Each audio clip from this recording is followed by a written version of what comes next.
Hola, ¿qué tal compañeras, compañeros? Muy buenos días, muy buenas tardes, espero que se encuentren bien todas y todos ustedes. El día de hoy vamos a continuar en esta unidad del desafío de la gravedad, análisis del urbanismo y la arquitectura del clásico. Ya vimos anteriormente la región zapoteca y la gran ciudad de Monte Albán. Ya platicamos también anteriormente el caso de Cuicuilco, el caso de Teotihuacán, su desarrollo y de pronto su gran auge e influencia de lo teotihuacano durante el horizonte cultural del clásico mesoamericano. Ahora veremos otra de las grandes regiones mesoamericanas en el clásico, que será la región maya. Al hablar de la región maya por sí sola puede ser un solo curso, ¿no? La arquitectura maya es demasiado amplia, demasiado extensa, así que buscaremos resumirla en dos sesiones. Esta primera parte de 4 vamos a estar hablando de este desarrollo clásico, primero los antecedentes del preclásico, luego el gran desarrollo clásico y ya posterior, casi al final del semestre, platicaremos sobre la parte norte de la zona maya, ya lo que se refiere a Chichen Itza, Uxmal, etcétera, etcétera. Pero eso lo estaremos viendo más adelante. Bueno, específicamente la Liga de Mayapán, porque todavía durante estas clases hablaremos sobre la región del Puc y Uxmal. Sé que a lo mejor en este momento no están entendiendo de qué estamos hablando, pero después de estas sesiones estoy seguro que vamos a entender eh, a qué nos referíamos con todo esto, ¿vale?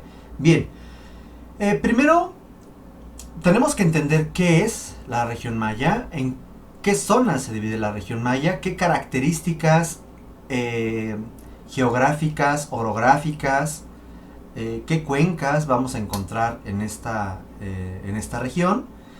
Y ahorita no hablaré de esta fotografía, pero bueno, algo que nos llama la atención sin lugar a dudas es la monumentalidad, las características de este talud, en donde vemos un mascarón, un elemento que realmente es un rostro, y una serie de escalinatas y unos cuerpos por ahí con ciertas molduras, ciertos remetimientos. Vamos a entender qué es esto. Esto es la Manay en Belice. Vamos a entender cómo es que surge esto, ¿ok? Entonces vamos a iniciar por partes. Primero, recordemos, ya estuvimos platicando de la región de los valles de Oaxaca, esta región mesoamericana en donde encontraremos en un primer momento a los zapotecas y su gran capital, que va a ser Monte Albán, y las características específicas. Platicamos por ahí de una talud tablero muy característico, que es el talud de doble escapulario, ¿ok? Platicamos también sobre el altiplano central, en donde encontraremos Teotihuacán como la gran cultura que va a difundir sus aspectos culturales a lo largo de toda Mesoamérica. Y ahí encontraremos también el talud tablero clásico teotihuacano, que va a influir la parte evidentemente del altiplano central, pero que veremos también influencias en otras regiones. Ahora platicaremos de la región maya, que como ustedes podrán ver es demasiado extensa. Abarca lo que es Chiapas, lo que es Tabasco, una parte de Tabasco, lo que es Yucatán, Quintana Roo, Campeche, Belice, Guatemala, y de pronto ya por ahí comenzamos a tocar un tanto a Honduras, a El Salvador, a Nicaragua, etc. Vamos a platicar cómo es que podemos aproximarnos al estudio de la arquitectura maya, ¿ok? Primero hay que entender estas características geográficas. Nosotros podemos ver en esta península, realmente desde el Istmo de Tehuantepec hasta todo lo que es Centroamérica, como la parte sur es una parte montañosa que se le llama la Sierra Madre de Chiapas. En Guatemala se le conoce como los Altos de Guatemala. Estos elementos naranjas, marrones, amarillos, hablan sobre el relieve y la altura. Por lo tanto, podemos ver que de esta región maya, la parte sur es la parte más alta. Tendremos una parte intermedia, que es esta región en donde el nivel con respecto al nivel del mar todavía sigue siendo alta, pero no tan alta como la Sierra Madre de Chiapas o los Altos de Guatemala. Y finalmente tenemos esta parte al norte, que es una parte con un nivel más cercano al nivel del mar. ¿Ok? Estas tres regiones de forma muy general nos va a ayudar también a poder dividir de forma, podemos esbozar de forma relativa el cómo poder leer las particularidades de los asentamientos urbanos que vamos a encontrar en esta gran región maya. Respecto al clima, lamentablemente en este mapa, bueno, nada más viene el clima y los elementos vegetales de lo que es México, pero bueno, vamos a entender que hay una relativa continuidad en lo que es Guatemala y Belice, y podemos encontrar que respecto al clima, pues todo lo que es la península, principalmente encontramos un clima cálido subhúmedo. Significa que es caliente y es húmedo, como si fuera una especie de sauna, imagínense, algo así. Tenemos en la parte más alta, evidentemente, un templado húmedo, un templado subhúmedo, y podemos por ahí también tener un cálido húmedo, que también sigue siendo demasiado, digamos que el confort de habitabilidad en un clima de esos no es tan sencillo, ¿ok? Y de pronto a la vegetación vamos a encontrar que en la mayoría de la región encontraremos una selva húmeda, la famosa selva húmeda. Tenemos en la parte norte una gran sección que es una selva seca, por lo tanto la vegetación tiene ya una diferencia. Ok, teniendo en cuenta eso, nos podemos imaginar un contexto húmedo, caliente, con la selva y evidentemente lo que conlleva a la fauna de la selva. La idea de los jaguares, la idea de los monos, la idea de una serie de animales característicos de la selva. ¿Ok?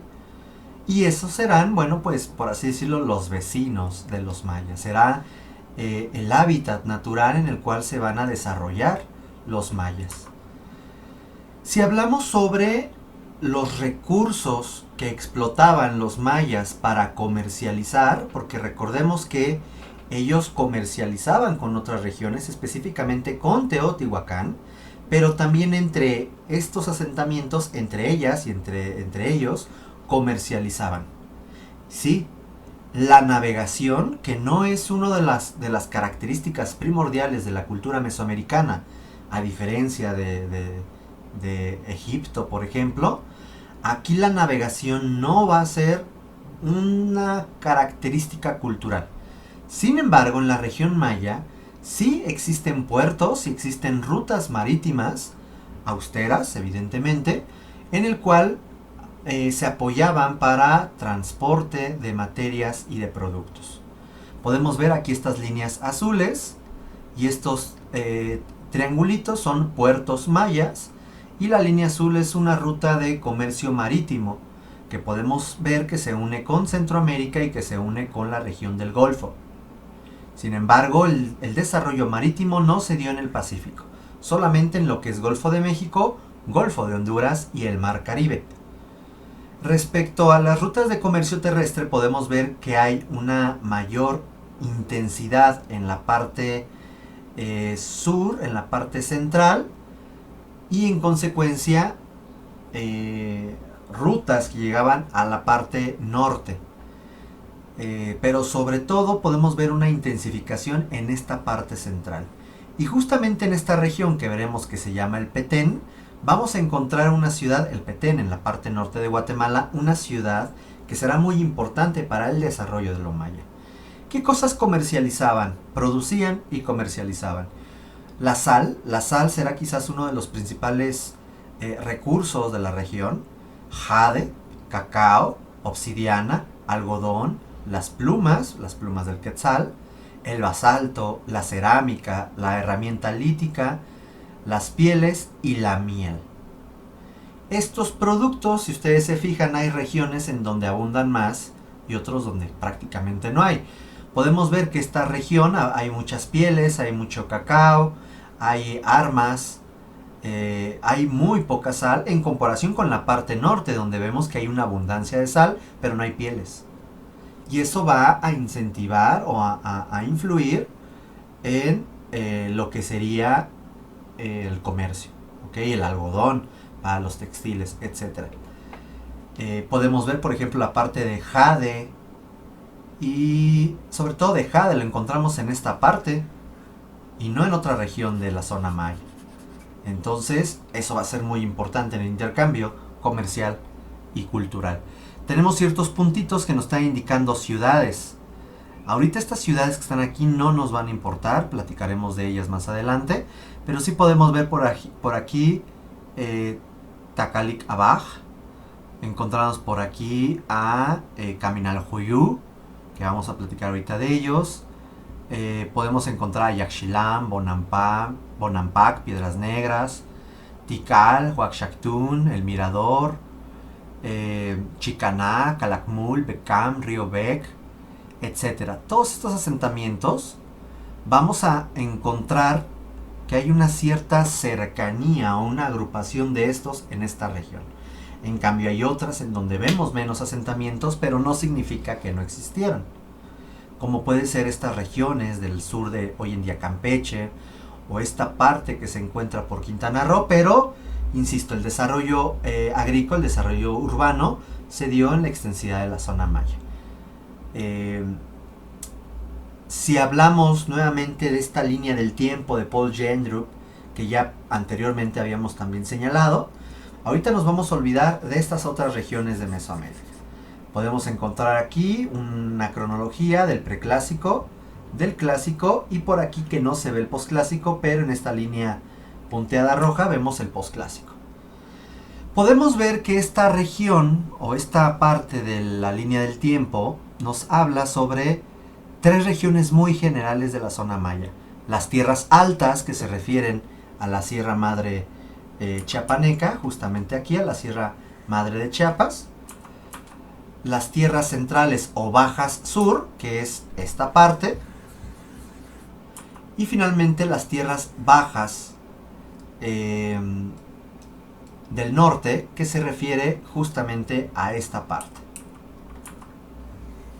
Ok, las tierras altas, tierras centrales o bajas del sur y tierras bajas del norte. De forma general podríamos hacer esa delimitación geográfica cultural. Ok. Podemos nosotros ver que sobre todo en el periodo preclásico vemos que hay un desarrollo en tierras altas, el cual gradualmente, por ejemplo en Tikal también durante el preclásico, como pasó con Monte Albán o Teotihuacán, comenzó su desarrollo, y será en el clásico donde Tikal va a difundir lo maya con esta panmayanización, o sea, va a comenzar a influir en la zona maya. Llegan las influencias teotihuacanas y de pronto comenzamos a ver una gran cantidad de influencia en lo que es el clásico, tanto en tierras centrales como en tierras bajas del norte, y un principal desarrollo en el posclásico, sobre todo en las tierras bajas del norte.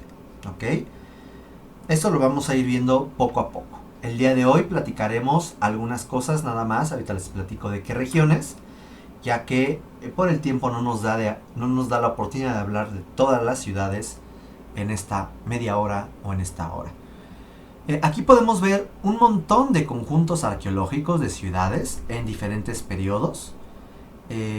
Comúnmente los de color azul son elementos del clásico. Los verdes son de desarrollo postclásico. No, perdón. Los verdes son del preclásico. Los azules con un desarrollo, un auge clásico. Y los rojos con un desarrollo o apogeo en el posclásico. Podemos ver que hay una gran mayoría de puntos azules, significa que tienen un principal desarrollo clásico. De ahí que la zona maya tenga un auge justamente en este horizonte cultural. Podemos ver que en las tierras altas hay un poquito de mayor cantidad de puntos verdes, que significa que son desarrollos preclásicos, y al norte en estos puntos rojos vemos que hay un mayor desarrollo en la parte costera, en la parte central de lo que es Yucatán, de lo que son los asentamientos del posclásico. ¿Okay? Si nosotros hablamos de estas tres regiones, vamos a tratar de identificar las características de estas tres regiones. Primero, las tierras altas. Recordemos, las tierras altas no se refiere a un norte geográfico, a un norte magnético. Las tierras altas se refieren a que la orografía es más alta en esta región.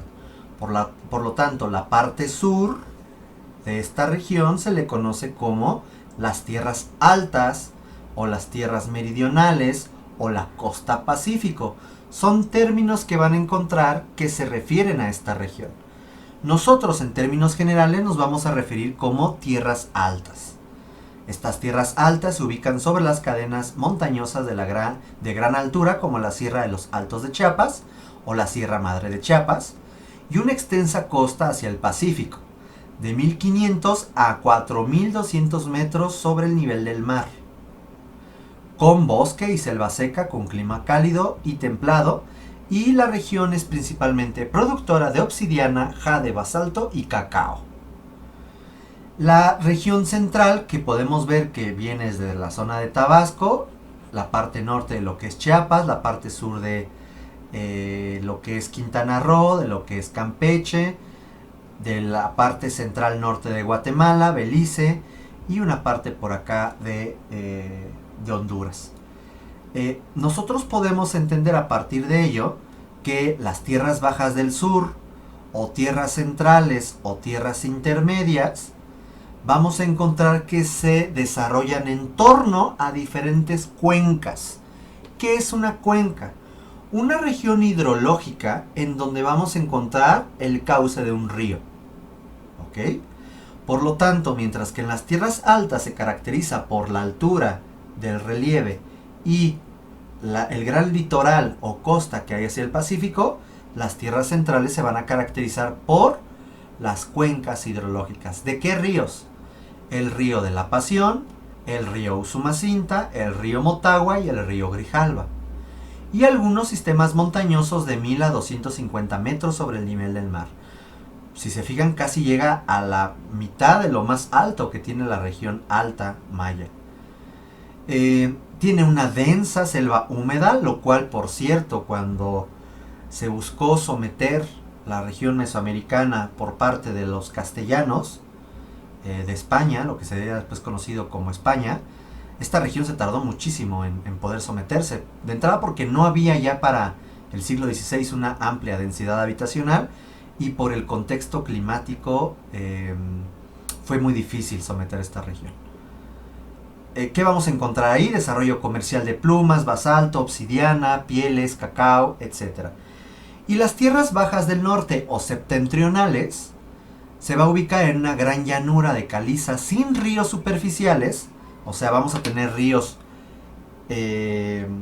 subterráneos conectados mediante cenotes, y muy baja altitud, no mayor a los 300 metros sobre el nivel del mar. O sea, realmente está muy cerca del nivel del mar. Con una red de cavernas inundadas desde la era del hielo. Recuerden que con el deshielo el nivel del mar subió y estas cavernas se llenaron de agua. De ahí que encontremos muchos sitios con la gran capacidad para ser explorados por la arqueología subacuática. ¿Okay? Vamos a encontrar una amplia producción de sal y de miel y el desarrollo de un comercio portuario. Por lo tanto, si se fijan, cada región tiene sus pros y sus contras, y la arquitectura va a buscar responder a estas características. Sin embargo, los arqueólogos y la historia de la arquitectura y del arte en la región ha buscado dividir aún más estas regiones. De 3 grandes regiones geográficas, ahora partimos a una gran cantidad de subregiones estilísticas. Así es llamado por lo general. Son pequeñas regiones o pequeñas enclaves que tienen cierto desarrollo cultural, estilístico, formal, artístico, arquitectónico, que se nota influenciado de una ciudad-estado a otras ciudades-estado. Pero entre más te alejes de estas ciudades-estado, te das cuenta que hay una diferencia. Ya no es lo mismo las características arquitectónicas o artísticas de una región con respecto a otra región de la misma área central. ¿Se entiende? Por lo tanto, la región de Tikal, Huacachtún, El Mirador, Calakmul, van a tener ciertas características que van a ser muy diferentes, por ejemplo, de la región de Palenque, de Bonampak, que está Palenque, Tominá, Bonampak, o muy diferente a una zona que a mí me parece increíble de la zona maya, que es Uxmal, Cabas, Ayil, Labná, Xlapac, que se le llama la región del Puc. Vamos a ver qué regiones son estas que les comento. Y recuerden que en su vocabulario ilustrado que les di, les facilité un mapa. En ese mapa la idea es que ustedes puedan ir identificando estas regiones y por lo tanto lo tengan a la mano y sepan cómo poder también dar estas lecturas de las subregiones estilísticas. Rayos, hay más regiones entonces, vean. Lo que hice fue poner estas líneas rojas para identificar estas grandes regiones geográficas y dentro lo que puse es un área de color. ¿Ok? Vamos a encontrar que las primeras regiones o las primeras 3 subregiones estilísticas en lo que son la zona alta maya, vamos a encontrar 3, 1, 2 y 3. Primero la región del Soconusco, posteriormente los llamados Altos de Guatemala y finalmente la región del suroccidente. ¿Ok? Posteriormente vamos a platicar sobre, número 4, la región de Petén, el cual se puede dividir en Petén Sur y Petén Norte. Luego, y aquí es muy importante que hagamos la lectura conforme a las manecillas del reloj, como para ir entendiendo esta secuencia y complejidad de influencias y de desarrollo artístico. Después de la región del Petén encontraremos la región de Belice, en donde se encuentra actualmente Belice. Y podríamos dividirla en Belice Norte y Belice Sur. Después encontramos la región de Honduras, no Nicaragua, por cierto, por ahí tuve un error anteriormente, Honduras, en donde encontraremos lo que se conoce como la región suroriental, suroriental, es oriente, sur, suroriental, o mejor lo identificamos por la cuenca hidrológica que encontramos ahí.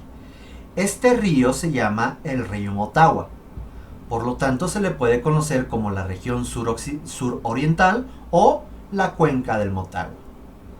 Podemos encontrar en el punto 7 un río que atraviesa la región que se llama el río de la Pasión y por lo tanto en amarillo encontramos la cuenca de la Pasión. Posteriormente en el número 8 vamos a encontrar la cuenca del río Usumacinta, que además divide la parte de Guatemala con la parte de México y le vamos a llamar la cuenca del Usumacinta. Y finalmente vemos cómo el Usumacinta se une al río Grijalva y toda esta región de Tabasco, parte de Campeche, parte de Chiapas, se va a llamar la región noroccidental o el delta del Usumacinta Grijalva. Yo en lo particular no suelo usarlo de noroccidental, sudoriental, porque me pierdo.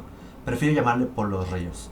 Aquí está la cuenca Grijalva, la cuenca de la Pasión, la cuenca del Usumacinta y aquí un delta. Recuerden que el delta es si aquí viene una costa y aquí viene un río, el otro río se une y te forma una región que se le conoce como el delta, donde se unen los ríos y desembocan en el mar.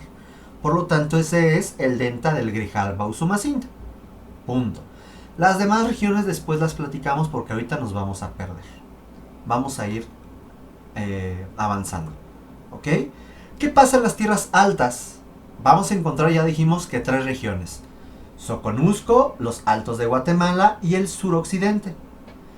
El Soconusco y los Altos de Guatemala son regiones que principalmente se desarrollaron durante el Preclásico y que fueron contemporáneos de los olmecas o ya en el declive de los olmecas y el inicio de los teotihuacanos.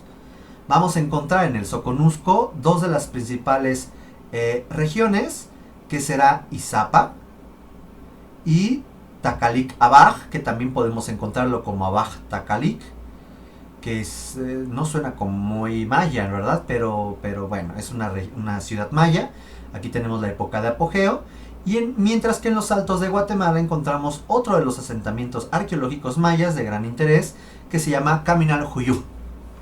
¿Okay? Mientras que en el suroccidente encontramos ya regiones posteriores del posclásico, como Chincultic o Tenam Puente.